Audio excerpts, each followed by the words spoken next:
Pemirsa, setelah ditangkap dengan dugaan penyalahgunaan narkoba, artis Fachri Albar menjalani tes kesehatan di Polres Metro Jakarta Barat. Hasil tes kesehatan menunjukkan Fachri Albar positif mengkonsumsi beberapa jenis narkotika.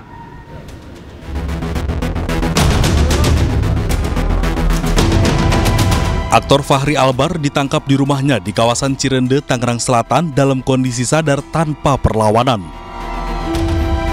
Polres Metro Jakarta Barat telah melakukan tes urin terhadap Fachri Albar untuk mengetahui kondisinya. Hasilnya, Fachri positif mengonsumsi lebih dari 1 jenis narkotika. Kemarin kita sudah konfirmasi mengamankan saudara FA. Kemudian hari ini tadi kita sudah melaksanakan tes kesehatan, memastikan bahwa kondisinya dalam keadaan sehat dan baik. Setelah itu kita masih melaksanakan pendalaman, baik itu terkait peran maupun jenis dan jumlah barang bukti masih dalam pemeriksaan kita. Untuk hasil tes urinnya gimana Pak Kasih? Gimana? Hasil tes urinnya gimana? Untuk Tes urin dinyatakan positif konsumsi beberapa jenis narkotika. Salah satunya Nanti jenis narkotika pada saat itu bukan. jenis dan jumlah barang bukti akan kita sampaikan nanti lengkapnya besok pagi saat konferensi pers. Saat ditangkap dia sama siapa? Mungkin ada. Kemarin sudah disampaikan ya sama Kasat untuk diamankan sendiri di kediaman. Sebelumnya, Fachri Albar diamankan di rumahnya di kawasan Jakarta Selatan pada hari Minggu kemarin. Saat diamankan, petugas menemukan sejumlah barang yang diduga mengandung narkotika. Dari Jakarta, Jen Cahyani, Iriansyah, dan Di Bernadi, Ayus melaporkan. Bisa saat menangkap artis Fachri Albar pada Minggu malam, polisi juga menggeledah kamar Fachri. Hasilnya, pemirsa, polisi menemukan narkoba yang disembunyikan di bawah kasur Fachri.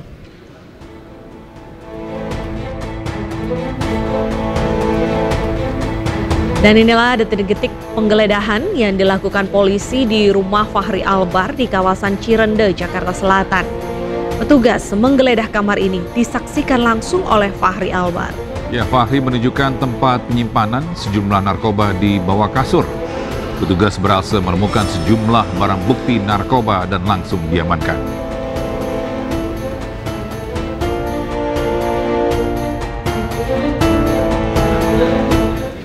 Dan bisa untuk mengetahui update kasus aktor terjerat narkoba Fachri Albar, kita bergabung dengan rekan Salam Rahmat di Polres Jakarta Barat. Selamat pagi, Salam. Apakah polisi sudah merinci barang bukti narkoba apa yang dikonsumsi oleh Fachri Albar? Ya, Togi, Deta, dan juga pemirsa, hingga saat ini belum ada update perkembangan lebih lanjut terkait dengan kasus penyalahgunaan narkoba yang melibatkan aktor Fachri Albar. Namun rencananya nanti pada pukul 2 siang dari Polres Metro Jakarta Barat ini akan melakukan konferensi pers terkait dengan hasil berupa jenis dan juga barang bukti yang berhasil disita oleh pihak kepolisian terkait dengan kasus narkoba yang melibatkan Fachri Albar tersebut. Karena memang berdasarkan hasil tes urin yang sudah keluar pada hari kemarin, ini menunjukkan bahwa Fachri Albar dinyatakan positif menggunakan beberapa jenis narkotika.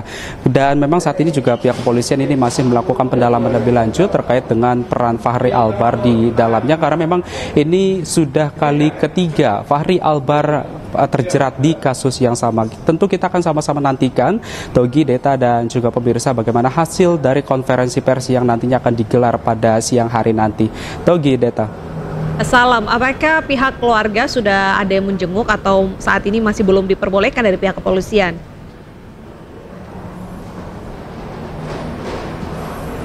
Ya, Togi, Deta, dan juga pemirsa, dapat kami informasikan juga bahwa hingga menjelang siang hari ini belum ada dari pihak keluarga yang melakukan kunjungan begitu ke tempat kami melaporkan saat ini di Polres Metro Jakarta Barat, dan kami masih menunggu informasi lebih lanjut apakah nantinya juga dari pihak kepolisian ini sudah membolehkan dari pihak keluarga untuk melakukan jenguk ataupun juga sudah diperbolehkan atau belum. Namun kami masih terus menunggu informasi lebih lanjut dari aparat pihak kepolisian.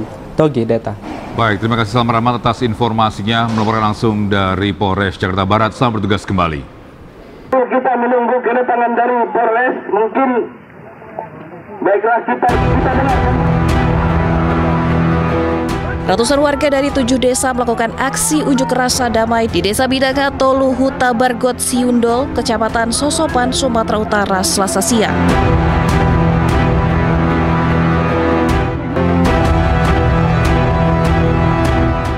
Aksi sempat memanas saat massa memblokade jalan lintas Sumatera dengan membakar ban bekas di tengah jalan sebagai bentuk protes. Aksi mereda ketika aparat TNI dan Polri yang berjaga mendatangi massa dan menyarankan mereka untuk menempuh jalur musyawarah. Unjuk rasa dilatar belakangi penolakan massa soal lahan pertanian yang dikuasai dan dikelola oleh perusahaan swasta. Dalam orasinya, massa juga meminta kepada pemerintah agar membubarkan kelompok tani Gapoktan Bukit Mas yang dinilai pendiriannya tidak berdasarkan hasil musyawarah masyarakat dan tanpa persetujuan pemilik nama.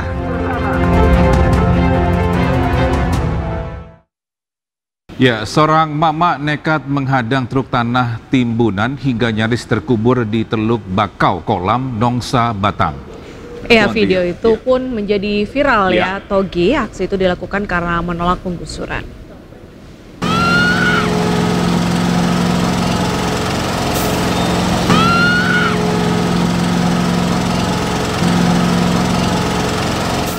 Nur Simbolon, seorang ibu rumah tangga ini nekat berdiri di belakang truk yang hendak membongkar tanah muatannya. Tanah ini untuk menimbun kolam di kawasan Nongsa, Batam. Perempuan ini tak bergeser dari lokasi berdirinya hingga truk pengangkut tanah menumpahkan muatannya. Setengah tubuh Nur tertimbun tanah. Aksi nekat Nur Simbolon ini viral di media sosial sebagai bentuk penolakan bersama puluhan warga lainnya. Penimbunan lahan oleh pihak perusahaan akan menutup akses ke sumur selama ini menjadi sumber air bersih bagi warga.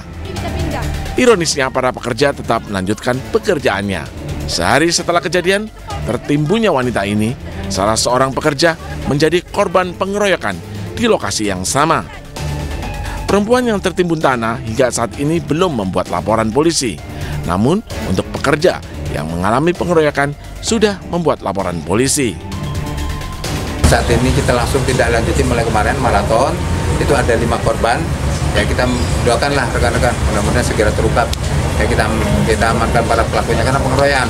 Ya. Ini terpisah dari media-media kemarin tanya begini-begini ada ibu-ibu ya. Kita pisahkan dulu ini. Ya, pisahkan dulu. Berarti motif sementara belum diketahui? Motif sementara adalah mereka marah karena belum diselesaikan keinginan daripada yang masih menolak mau pindah itu. Saat ini, polisi masih terus melakukan penyelidikan terkait 2 peristiwa tersebut. Dari Batam, Kepulauan Riau, Gusti Yenosa, iNews melaporkan.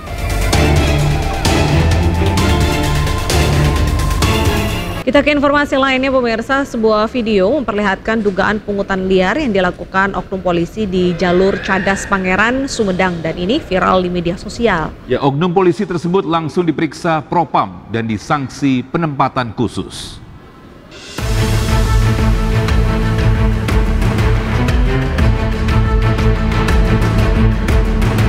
Dalam video yang viral di media sosial, seorang oknum polisi nampak menghentikan pengendara motor yang berboncengan di kawasan jalur Cadas Pangeran, Kabupaten Sumedang, Jawa Barat.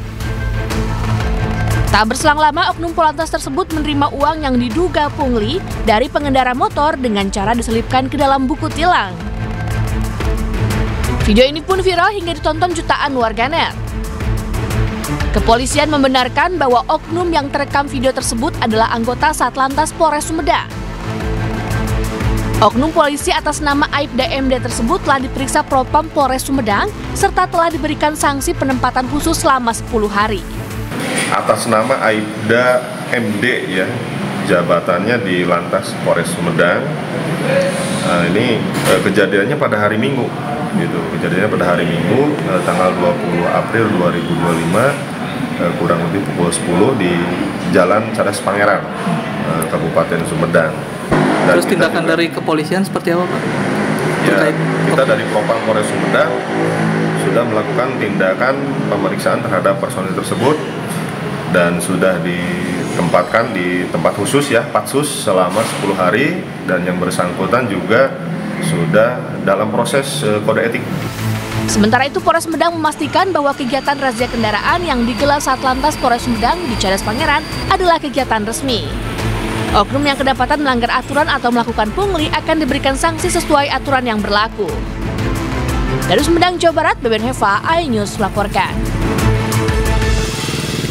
Ya, sangat disayangkan ya aksi pungli ini terjadi lagi ya. Tapi kadang-kadang itu dia, kadang-kadang kalau memang kita kena sanksi itu pengen di tempat gitu ya. Pengen selesai di tempat. Iya, gitu. ada beberapa yang kayak gitu.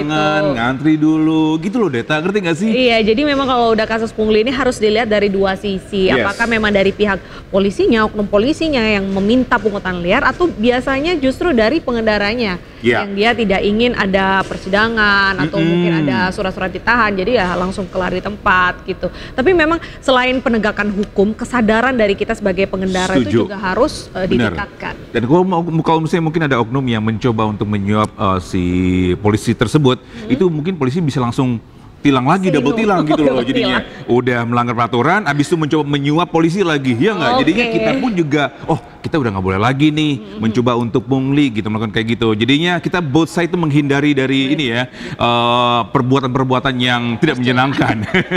Diduga remblong, truk CPO yang melaju dari arah Solok menuju Kota Padang menabrak rumah warga di daerah Padang Besi, Kecamatan Lubuk Kilangan, Kota Padang. 2 balita di dalam rumah tewas, sementara 4 orang lainnya alami luka dibawa ke rumah sakit.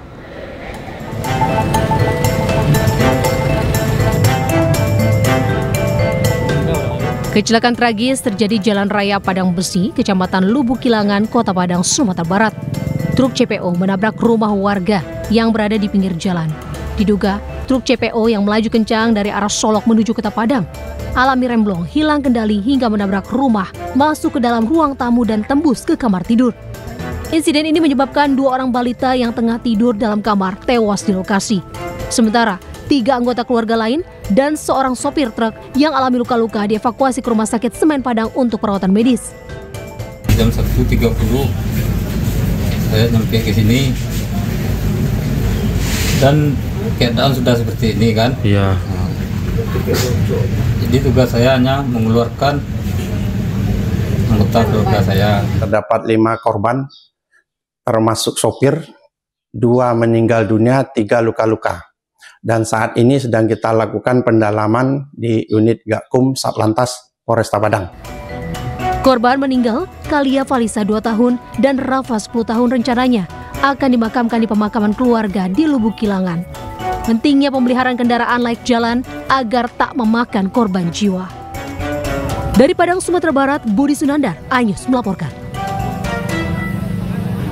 Kejaksaan Agung menemukan uang tunai senilai 5,5 miliar rupiah dalam penggeledahan di rumah hakim tersangka kasus suap vonis lepas minyak sawit mentah. Ya, uang yang dibungkus plastik dan disimpan dalam koper tersebut disembunyikan di kolong tempat tidur.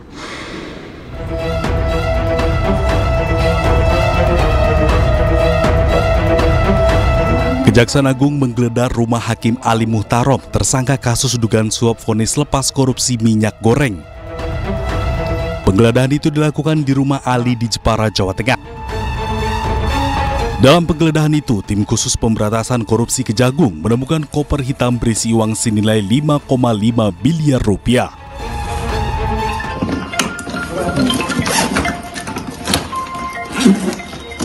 Halo, siapa? Sudah bisa video call? Ini udah saya buka. Udah dapat, udah video call bisa? Video call Rekam sudah Pak. Ini sudah direkam juga Pak. Sudah direkam semua. Ini barang buktinya. Udah dapat ya? Dapat. Buka apa itu nanti di. Koper itu disembunyikan di kolong tempat tidur terbungkus kardus. Uang dalam koper itu ditemukan dalam pecahan mata uang dolar sebanyak 3.600 lembar yang terbungkus plastik dengan rapi. Yang pertama, bahwa benar penyidik melakukan penggeledahan dan penyitaan di sebuah rumah ya di Jepara ya beberapa waktu yang lalu, itu pertanggal 13 April 2025, dan dari rumah tersebut ditemukan sejumlah uang dalam mata asing sebanyak 3.600 lembar atau 36 blok ya, yang dengan mata uang asing 100 USD ya. Jadi kalau kita setarakan di kisaran 5,5 M ya. Nanti silakan dihitung ya kalau penyetaraannya. Dan terkait dengan itu perlu juga saya sampaikan bahwa penyidik sudah menyetor titipkan ya hasil sitaan tersebut di rekening penitipan lainnya di Bank BRI. Nah, jadi supaya rekan-rekan media juga memahami bahwa cara-cara kerja penyidikan terkait dengan penyitaan untuk sejumlah uang itu langsung dilakukan penyetor titipan, karena ini kan masih dalam proses di Bank Persepsi ya. Bisa. Uang tersebut telah dititipkan dalam rekening sementara selama penyidikan berlangsung. Kejaksaan Agung terus mendalami kasus ini termasuk mengungkap peran masing-masing tersangka. Tim Liputan iNews melaporkan. Wow, gimana rasanya kalau lagi tidur tiba-tiba kita nggak tahu tuh ya, taunya di bawah tempat tidur kita itu ada 5,5 M. Pegal-pegal hilang, stres hilang. Wow. Apalagi penat hilang, tapi itu kan bukan uang yang bukan pribadi. Bukan uang pribadi, itu uang rakyat. Harusnya benar. tidur di atas duit rakyat itu harusnya nggak tenang ya, harusnya gitu kan. Tapi kemarin itu juga ternyata pihak sudah banyak sekali ya barang-barang yang disita. Tadi uang 5,5 M, kemarin juga kendaraan mewah dari para tersangka itu juga sudah disita. Sebentar lagi, apalagi nih yang ternyata hak rakyat dan digunakan untuk hal yang tidak baik. Nah, itu lagi kalau dari kendaraan, ada juga motor mewah, ada juga kemarin juga yacht. Nah, kita nggak tahu nih selain yacht apalagi nih duitnya, atau nggak mungkin disimpan di mana, mungkin di bunker mana, kita nggak tahu. Kita masih nunggu proses ini apakah masih berjalankah atau berakhir, but we don't know, we'll see ya. Oke, dan ini juga reminder nih buat seluruh yang berada di jajaran pemerintahan ataupun birokrasi bahwa untuk tidak lagi menyalahgunakan kekuasaan atau melakukan praktek-praktek yang tidak baik, karena ternyata pihak aparat ini tegas. Ya, karena itu dia, pemerintah pun juga sudah mensupport nih ya, mungkin hakim, jaksa dinaikkan gajinya agar menghindari korupsi. Namun masih terjadi, Deta ya. Betul sekali. Nah, pemirsa, sebelumnya ini Kejaksaan Agung juga menetapkan 8 tersangka dalam skandal suap vonis lepas kasus ekspor minyak sawit mentah atau CPO yang sebesar 60 miliar rupiah. Ya, 7 tersangka terdiri dari 4 hakim, 1 panitera dan 2 pengacara. Sementara 1 tersangka lain merupakan Social Security Legal Wilmar Group.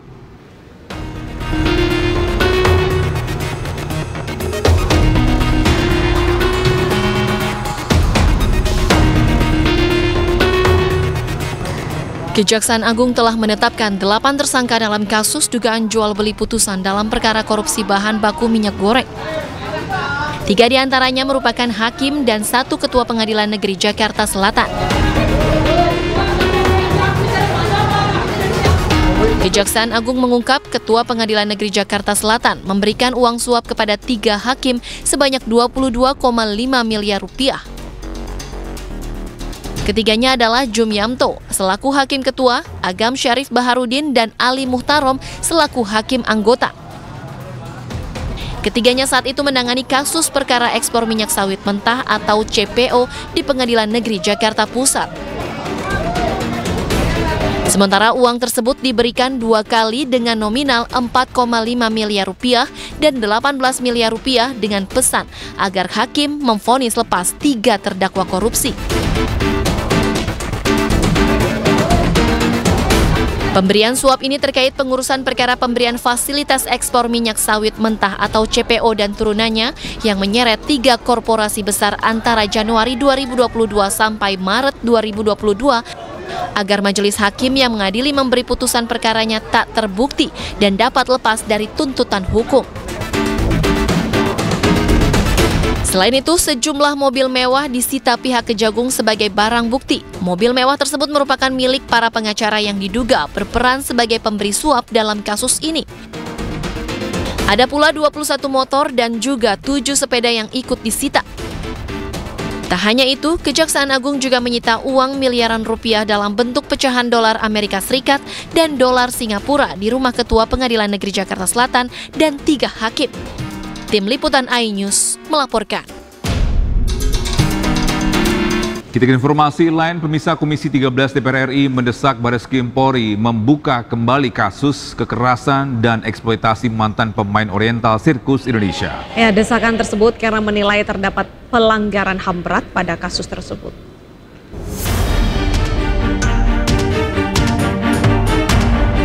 Komisi 13 DPR RI menggelar audiensi dengan Komnas HAM dan Komnas Perempuan membahas kasus dugaan kekerasan dan eksploitasi mantan pemain Oriental Sirkus Indonesia atau OCI. Pada audiensi yang dihadiri mantan pemain OCI ini, Komisi 13 menilai terdapat beberapa pelanggaran HAM berat yang dilakukan manajemen OCI berupa penyiksaan fisik hingga perdagangan manusia. Untuk itu, Komisi mendesak Bareskrim Polri untuk membuka kembali kasus dugaan kekerasan dan eksploitasi tersebut. Nah, kita Komisi 13 ingin mengawal kasus ini terkait dengan tindak kejahatannya, bahwa Mabes Polri membuka kembali kasus ini dan katakanlah menghukum pelaku kejahatan ini kalau masih ada ya. Saya tadi belum melihat fakta seperti itu. Yang kedua, kehadiran negara dalam proses pemulihan, bahwa mereka adalah rakyat Indonesia, mereka selama ini sejak dari umur bayi sudah ditelantarkan dan dieksploitasi oleh oknum-oknum OCI. Saya pikir harus ada kehadiran negara untuk proses pemulihannya. Saya pikir itu. Sebelumnya diketahui bahwa proses hukum atas kasus ini terhenti pada tahun 1999 karena kurangnya bukti. Kasus ini bisa dibuka kembali dengan menggunakan pasal tindak pidana perdagangan orang atau TPPO, mengingat sebagian besar mantan pemain OCI diduga diperjualbelikan sejak masih usia dini. Dari Jakarta, Tim Liputan iNews melaporkan. Takut dihakimi warga, seorang penjamret ponsel nekat menceburkan diri ke kali di kawasan Senen, Jakarta Pusat. Pelaku diteriaki warga usai menjamret ponsel milik wanita yang sedang pesan ojek online.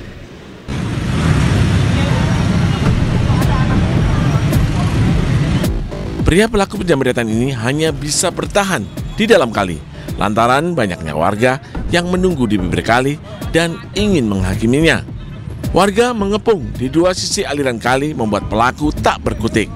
Pelaku nekat menceburkan diri ke dalam kali di Jalan Tanah Tinggi Barat, Senen karena merampas ponsel milik seorang wanita yang tengah memesan ojek online dan gagal dilakukan. Awalnya, pelaku mengendarai sepeda motor seorang diri melaju kencang melawan arus dari arah Kemayoran menuju ke Bungur. Saat akan merampas ponsel dari tangan korban, aksi pelaku diketahui salah seorang warga. Teriakan warga membuat pelaku panik dan langsung kabur tancap gas. Namun pelaku justru terjatuh usai menyenggol kendaraan lain. Pelaku kemudian berlari ke arah halte busway, memilih menceburkan diri ke dalam kali guna menghindari amuk warga. Perhatikan orang yang pakai handphone lagi pesan ojol mau berangkat kerja dia. Nah, dia nggak nge, saya perhatiin dari belakang. Nah, pada saat beraksi dia ngomot HP, langsung saya teriakin, jambret. Kebetulan dia agak miring, di sebelahnya ada ojol, kebentur, jatuh, langsung lari, motor ditinggalin tuh, langsung lari ke arah busway, dia nyeburkan diri ke kali. Setelah hampir setengah jam bertahan di dalam kali, pelaku akhirnya dievakuasi petugas kepolisian dan langsung dibawa ke Polres Metro Jakarta Pusat. Dari Jakarta, Rani Sanjaya, iNews melaporkan. Ratusan pelat besi yang digunakan sebagai pelindung lapisan beton di Jalan Tol Wiyoto Wiono, Tanjung Priok, Jakarta Utara hilang dicuri. Ya, kondisi ini telah berlangsung selama setahun hingga membuat warga sekitar resah dan khawatir akses jalan tol ini roboh dan melukai warga.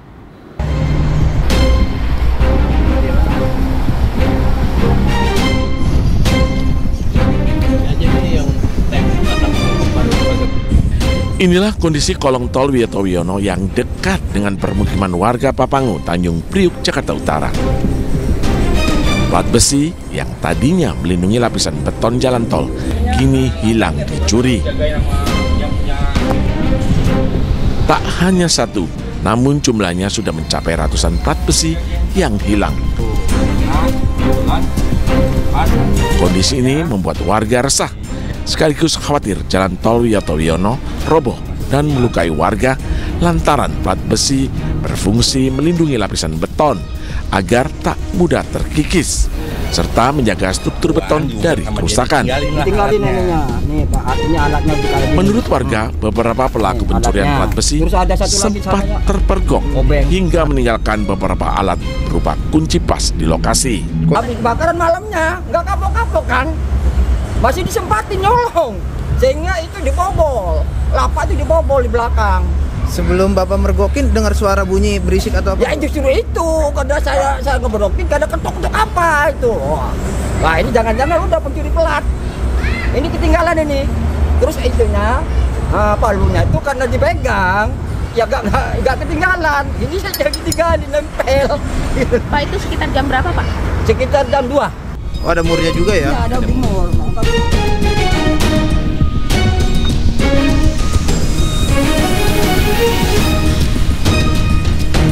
Warga berharap pemerintah dapat memperbaiki kolong jalan tol Wiyoto Wiono Papangu agar tak memakan korban. Dari Jakarta, Sofyan Firdaus, iNews melaporkan. Sangat disayangkan ini terjadi ya.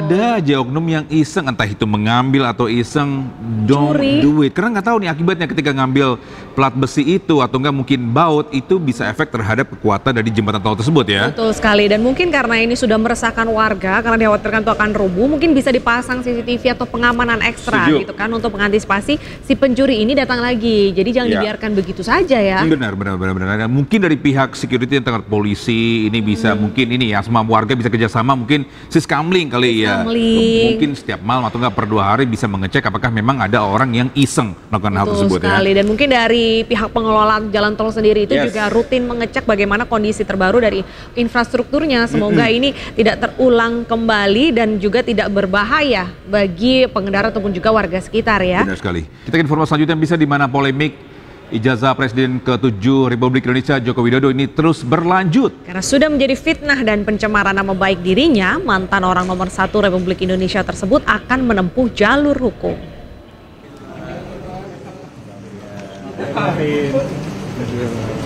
Polemik ijazah Presiden ke-7 RI Joko Widodo terus berlanjut. Mantan orang nomor 1 Republik Indonesia tersebut akan menempuh jalur hukum karena sudah menjadi fitnah dan pencemaran nama baik bagi dirinya. Joko Widodo menyebut dirinya siap menunjukkan ijazah asli jika diminta hakim pengadilan dalam persidangan. Joko Widodo menyebut seluruh permasalahan ijazahnya telah diserahkan kepada tim kuasa hukumnya dan tinggal menunggu langkah-langkah berikutnya. Semuanya tolong ditanyakan kepada tim kuasa hukumnya.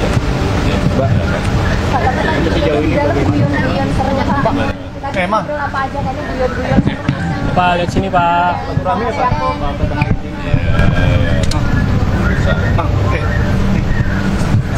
Ya, nanti akan. Ya, lihat sini Pak. Langsung aja kok. Meski demikian, menurut kuasa hukum Joko Widodo, Yakub Hasibuan, Joko Widodo belum memberikan instruksi secara langsung kapan akan melayangkan tuntutan, meski nama-nama calon terlapor sudah diberikan kepada Joko Widodo. Ya, jadi sementara ini memang sudah ada 4 orang yang kami lengkapi semua dokumen dan bukti-buktinya. Kapan dugaan tindak pidana dilakukan, di mana dugaan tindak pidana dilakukan, dengan metode apa dugaan tindak pidana dilakukan, dan sebagainya. Namun untuk nama-nama tersebut belum dapat kami sampaikan sekarang. Tentunya ini masih menunggu kembali lagi konfirmasi akhir dari Pak Jokowi seperti apa.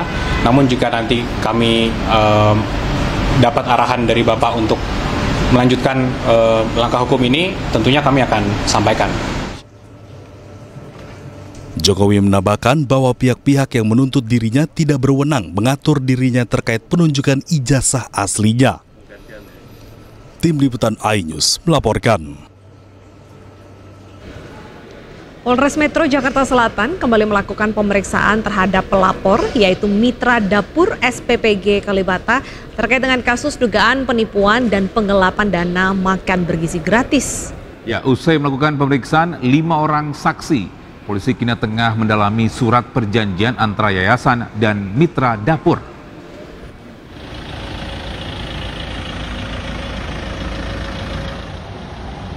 Polres Metro Jakarta Selatan kembali melakukan pemeriksaan terhadap pelapor kasus dugaan penipuan dan penggelapan dana makan bergizi gratis yaitu Mitra Dapur SPPG Kalibata.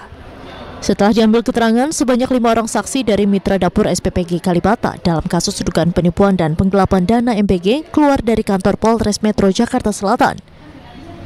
Pemeriksaan dilakukan terhadap pelapor, bagian administrasi, dapur, operasional, dan orang yang mengetahui perjanjian antara yayasan dan korban. Dana Harli, kuasa hukum pelapor, mengatakan polisi kini tengah mendalami surat perjanjian antara yayasan dan korban.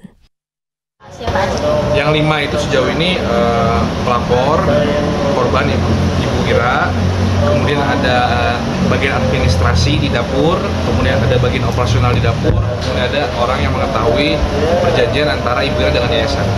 Seperti itu. Jadi ini, dari pertama kontrak 15.000 dipotong 2.500 untuk yayasan. 2.500 untuk yayasan. Jadi kita terima 12.500. Namun di pertengahan jalan ada yang 13.000, ada yang 15.000 per porsi. Nah, yang 13.000 per porsi masih dipotong 2.500 juga. Jadi kita terima 10.500. Dugaan niat jahatnya ada di situ. Karena pada bulan Desember kemarin, pihak yayasan itu sebenarnya sudah mengetahui ada perbedaan, ada porsi 13.000, ada porsi 15.000. Namun di perjanjian itu semua 15.000 per porsi. Sebelumnya, salah satu mitra dapur program makan bergizi gratis di Jakarta harus berhenti produksi karena merugi miliaran rupiah. Mereka berhenti produksi karena pembayaran tertunda. Mitra Dapur SPPG Kalibata sendiri menyalurkan makanan bergizi gratis ke 19 sekolah di kawasan Kalibata, Jakarta Selatan dengan jumlah makanan sebanyak 3.400 porsi per hari. Oleh karena tak kunjung dibayar oleh yayasan meski dana untuk Mitra Dapur telah ditransfer Badan Gizi Nasional, Mitra Dapur SPPG Kalibata sempat berhenti beroperasi selama sepekan, hingga akhirnya melaporkan kasus dugaan penipuan dan penggelapan ke Polres Metro Jakarta Selatan. Dari Jakarta, Dan Helmi Sajangbati, iNews melaporkan. Bisa Presiden Prabowo Subianto merespon tentang dugaan penggelapan dana makan bergizi gratis di Jakarta Selatan. Prabowo menjamin akan menyelesaikan masalah tersebut. Laporan polisi ya sedikit-sedikit sebentar kan. Prabowo Subianto mengaku belum mendapat laporan terkait masalah itu, namun ia menjamin untuk mengurus dan menyelesaikan masalah tersebut. Presiden juga menegaskan akan menjaga setiap rupiah uang rakyat agar tidak disalahgunakan.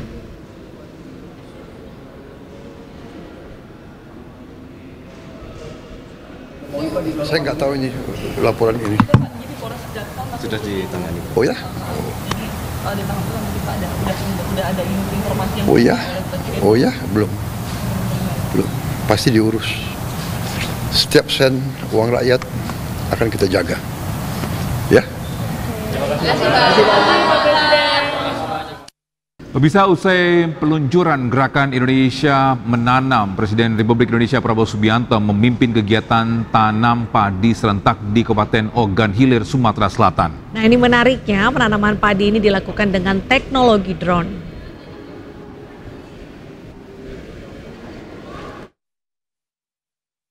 Presiden Republik Indonesia Prabowo Subianto memimpin kegiatan tanam padi serentak di Kabupaten Ogan Hilir, Sumatera Selatan. Menariknya, penanaman padi tidak dilakukan dengan cara yang konvensional, melainkan dengan teknologi drone. Presiden Prabowo mengaku kaget saat pertama kali mencoba mengendalikan drone untuk menanam padi. Pasalnya, penyebaran benih yang biasanya hanya mencapai 1 hektar, kini dapat mencapai 25 hektar dalam 1 hari dengan menggunakan teknologi ini. Sawah dengan teknik modern, di mana penyebaran benih dilaksanakan dengan drone, di mana yang tadinya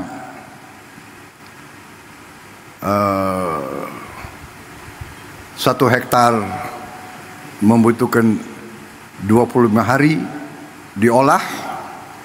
Kalau pakai cara tradisional, sekarang kita bisa mengolah 25 hektar dalam 1 hari. Dan tadi, di tempat tadi, menurut gubernur, itu adalah tempat buaya. Dengan inovasi ini, Prabowo menargetkan 100.000 hektar sawah produktif di Sumatera Selatan.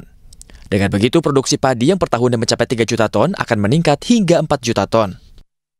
Ketahanan pangan itu tidak mungkin bisa diwujudkan oleh 1-2 pihak. Dalam konteks bernegara, tidak akan mudah bila itu hanya dilakukan oleh pemerintah tunggal. Mesti ada kebersamaan yang menyatu antara pemerintah dengan rakyat. Oleh karena itu, ketika pemerintah sudah memiliki programnya, sudah memiliki rancang bangun dan visinya, maka dari rakyat membersamai sehingga terjadi akselerasi dan membangun kesadaran bahwa ketahanan pangan itu penting.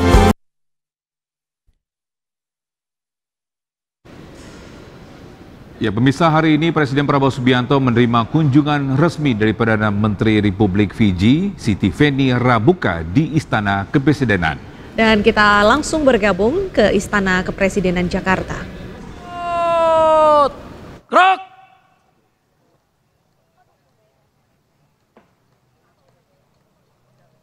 Siap!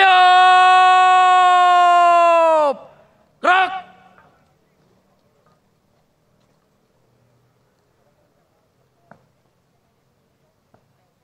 Pimpinan, saya ambil alih.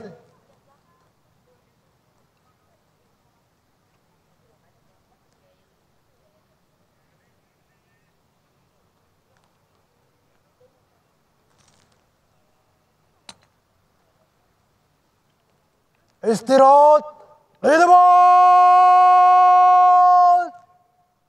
out.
Ya, bisa itulah situasi terkini di Istana Merdeka Jakarta, di mana sebentar lagi Presiden Prabowo Subianto ini akan menerima kunjungan Perdana Menteri Republik Fiji, Siti Feni Rabuka, pada hari Kamis 24 April 2025. Presiden Prabowo ini akan menyambut Perdana Menteri Rabuka, dan kedua pemimpin ini akan melakukan pertemuan TT-TT dan pertemuan bilateral dengan delegasi kedua negara.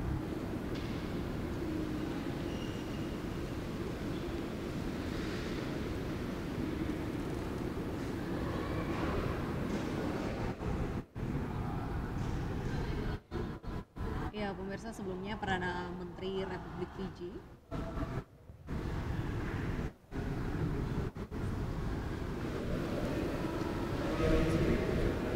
Sebelumnya Perdana Menteri Republik Fiji, Siti Feni Rabuka, telah tiba di Bandara Internasional Soekarno-Hatta, Tangerang, Banten pada Rabu malam sekitar pukul 20.50 waktu Indonesia Barat. Dan kedatangan Perdana Menteri Rabuka ini menandai awal kunjungan resminya ke Indonesia selama 2 hari terhitung dari tanggal 23 hingga 24 April 2025. Setibanya di bandara semalam, Perdana Menteri Rabuka disambut dengan jajaran pasukan kehormatan yang merupakan bentuk penghormatan Indonesia kepada tamu kenegaraan.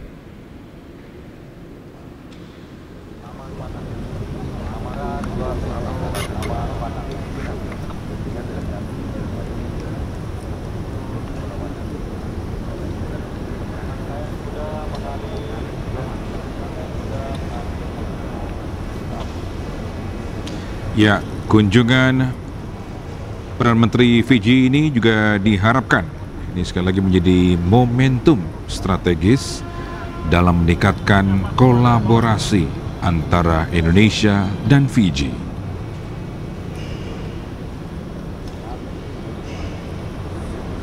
Dalam pertemuan resminya bersama Presiden Republik Indonesia Prabowo Subianto di Istana Merdeka, kedua pemimpin akan melakukan pertemuan TT-ATT dan pertemuan bilateral dengan delegasi kedua negara. Kunjungan resmi akan ditutup dengan jamuan santap siang resmi yang digelar oleh Presiden Prabowo untuk menghormati Perdana Menteri Rabuka. Dan terlihat ini mobil dari Perdana Menteri Fiji ini dikawal ketat oleh pasukan berkuda menuju ke Istana Merdeka.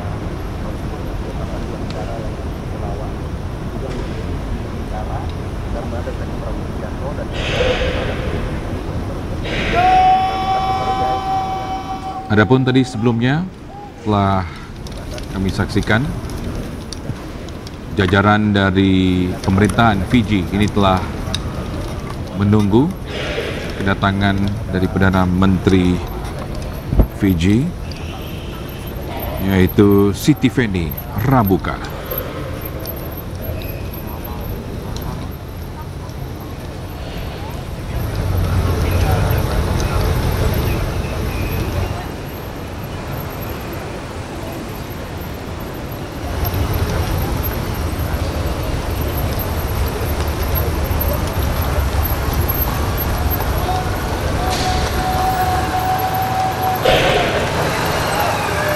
Ya, sebelumnya Menteri Luar Negeri Republik Indonesia Sugiono dan Duta Besar Fiji untuk Indonesia Amenatafe Yavoli ini sempat membahas langkah-langkah peningkatan kerjasama bilateral sekaligus berbagai perkembangan terkini di kawasan Pasifik.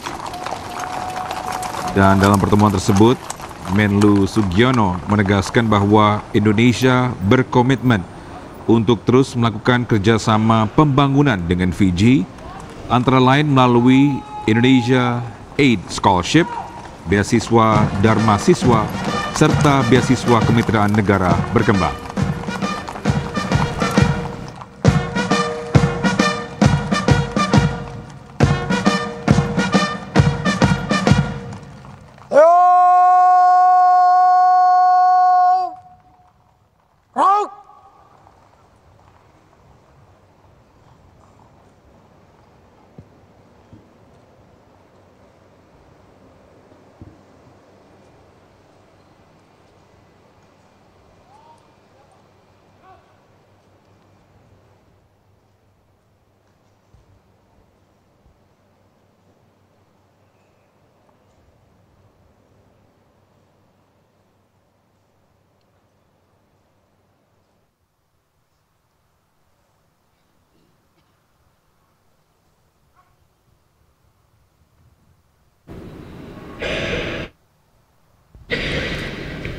Ya pemirsa, kita lihat ini jajaran kabinet merah putih juga sudah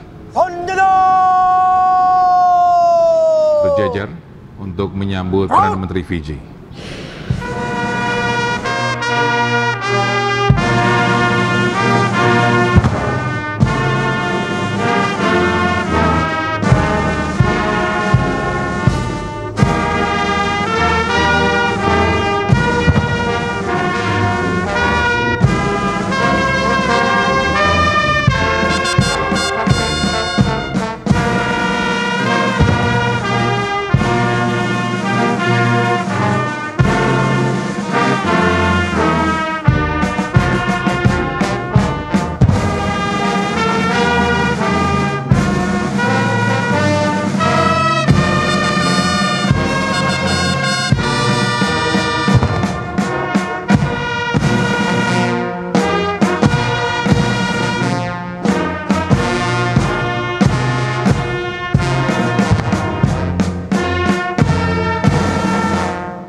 lapor upacara penyambutan siap dimulai. Selanjutnya pasukan siap diperiksa.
Upacara telah dilaksanakan. Laporan selesai. Kembali ke tempat.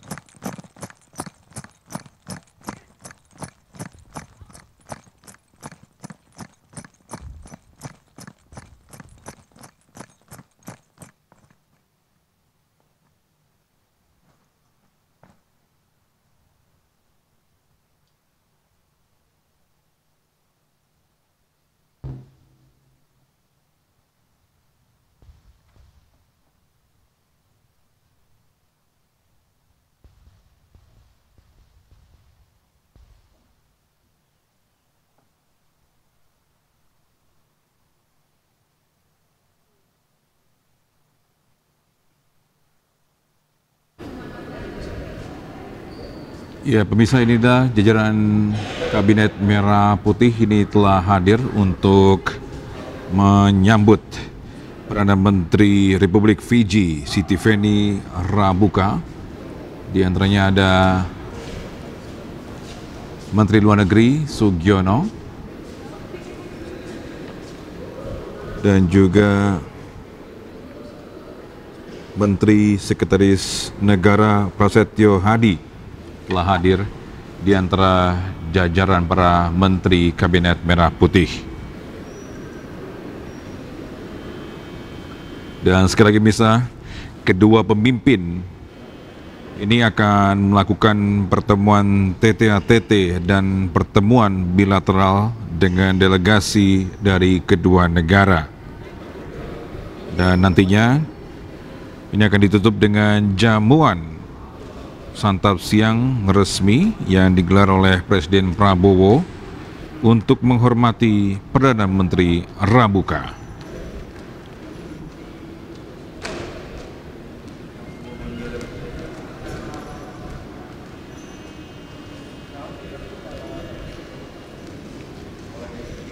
Dan pemirsa, kedua pemimpin negara tersebut ini akan membahas sekali lagi untuk penguatan hubungan bilateral serta kerjasama Indonesia dengan Fiji. Dan kunjungan ini diharapkan menjadi momentum strategis dalam meningkatkan kolaborasi antara Indonesia dan Fiji.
Ya, sebelum bisa pada bulan Maret lalu juga, Menlu Sugiono dan juga Duta Besar Fiji untuk Indonesia, Amenatev Yafoli, ini sempat membahas langkah-langkah peningkatan kerjasama bilateral sekaligus berbagai perkembangan terkini di kawasan Pasifik. Dan dalam pertemuan tersebut, Menlu juga menegaskan bahwa Indonesia ini berkomitmen untuk terus melakukan kerjasama pembangunan dengan Fiji, antara lain ini melalui Indonesia Aid Scholarship atau beasiswa Dharma Siswa, serta beasiswa kemitraan negara berkembang. Selain itu, ia juga menegaskan pentingnya meningkatkan hubungan perdagangan dan mengundang perusahaan Fiji untuk berpartisipasi dalam Trade Expo Indonesia pada Oktober mendatang.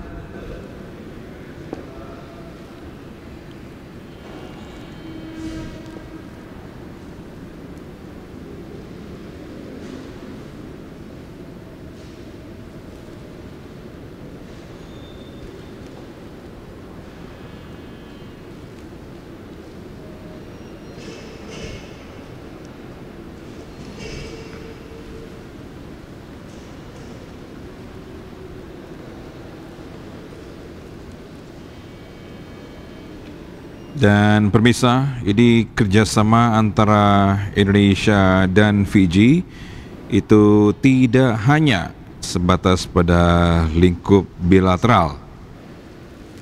Di forum regional, kerjasama juga dilakukan antara lain ini melalui Melanesian Spearhead Group atau MSG, di mana Indonesia merupakan associate member, serta Pacific Islands Forum atau PIF, di mana Indonesia ini sebagai dialog partner.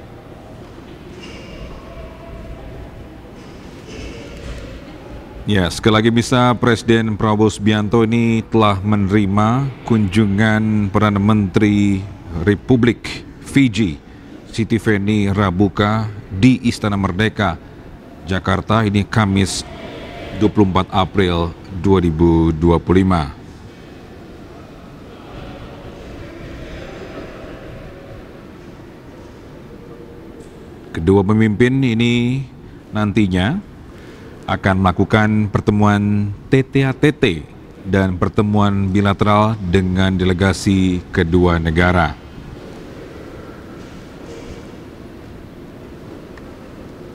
Dan nantinya kunjungan resmi ini akan ditutupi dengan jamuan santap siang resmi yang digelar oleh Presiden Prabowo untuk menghormati Perdana Menteri Rabuka.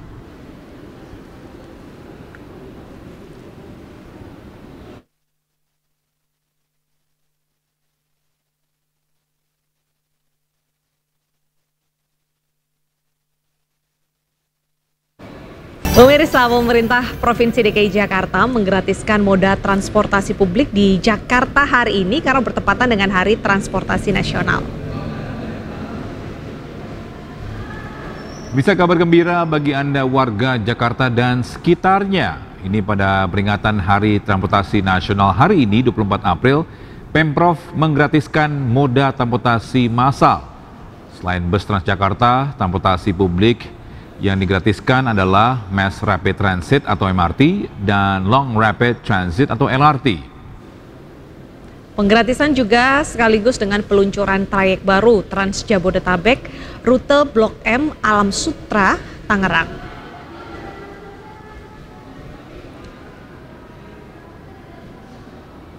Untuk tanggal 24 April itu adalah hari yang disebut dengan hari transportasi. Maka tanggal 24 April kami akan meluncurkan trayek baru dari Blok M ke Alam Sutra. Dan pada saat itu juga kami akan menggratiskan seluruh trayek, termasuk MRT, LRT, Transjakarta, bagi siapapun mau laki mau perempuan gratis. Gubernur Jakarta Pramono Anung tak kuasa menahan air matanya saat berbincang santai dengan awak media di Taman Suropati, Jakarta Pusat. Ya, Pramono menangis usai mencurahkan isi hatinya tentang perjalanan panjangnya dalam dunia politik.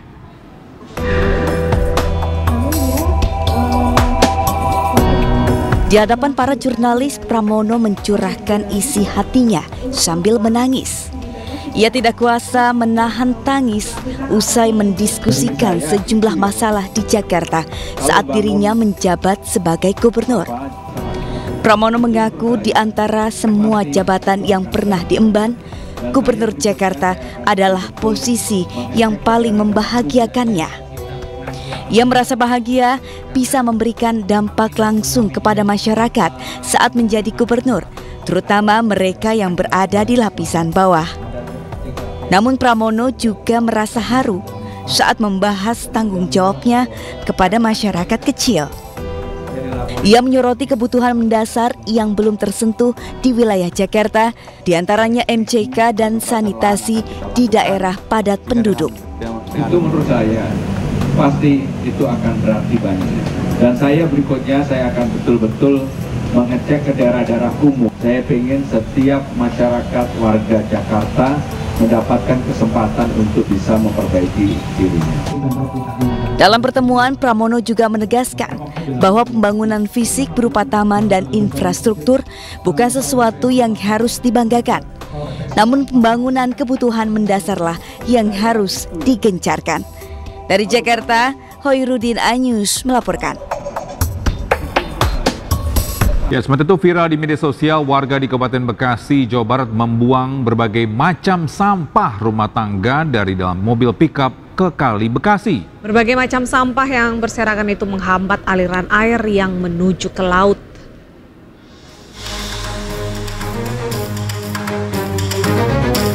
Inilah video amatir warga yang merekam aktivitas dua orang membuang berbagai sampah rumah tangga dari dalam mobil pickup ke bantaran Kali Bekasi, Kelurahan Kebalen, Kecamatan Babelan, Kabupaten Bekasi, Jawa Barat. Aktivitas buang sampah sembarangan ini sontak viral di media sosial. Ironisnya, hal ini sudah terjadi sejak 6 bulan terakhir yang dilakukan bukan dari warga sekitar kali. Tempat pembuangan akhir ilegal ini sempat ditutupi pagar, namun dibuka oleh orang tidak bertanggung jawab. Berapa kali kita portal itu? 3 kali. Itu nggak ada hilang aja portalnya. Karena nyolong gitu. Kalau tempat ini memang tempat rutin buang sampah, Pak? Kagak, bukan. Nggak ada di sini, ada istilah kata benar buang sampah di sini. Sementara itu, pihak Kelurahan Kebalen akan menutup TPA ilegal tersebut dan sisa sampah yang ada di bantaran kali akan dipindahkan ke TPA Bulangkeng. Kita akan cari tahu juga, Pak. Ini mungkin dari oknum-oknum yang memang kurang bertanggung jawab karena tindakan kita melakukan tindakan preventif depan itu sebenarnya sudah ditutup. Cuman karena oknum itu membuka tanpa sepengetahuan wilayah. Jika masih ada warga yang membuka lahan menjadi tempat pembuangan sampah tidak resmi, termasuk di bantaran kali, maka akan diproses hukum dengan hukuman penjara 5 bulan dan denda 30 juta rupiah. Dari Bekasi, Jawa Barat, Ahmad Johari Lutfi, iNews melaporkan. Ya, ini contoh yang tidak baik ya. Semoga dari pihak kepolisian pun juga bisa menangkap oknum-oknum yang membuang sampah ini sembarangan ya. Betul sekali, Togi. Tapi kejadian serupa ini juga mirip terjadi karena tumpukan sampah ini pemirsa menghiasi Jalan Otista Raya Ciputat Tangerang Selatan, Banten. Ya, warga sekitar mengaku sampah lama tidak diangkut sejak Idul Fitri lalu. Dan pemirsa, informasi ini sekaligus menutup jumpa kita di iNews Today edisi hari ini. Temukan informasi terbaru lainnya di www.inews.id. Ya, cuplikan tayangan berita iNews dapat Anda saksikan di kanal YouTube @official iNews. Setelah ini Anda bisa langsung menyaksikan iNews Siang bersama rekan kami Fazila Harunisa dan Sabrina Hashila. Saya Togi Sinaga. Dan saya Bernadette Ginting pamit undur diri. Selamat beraktivitas, sampai jumpa esok di jam yang sama. Bye.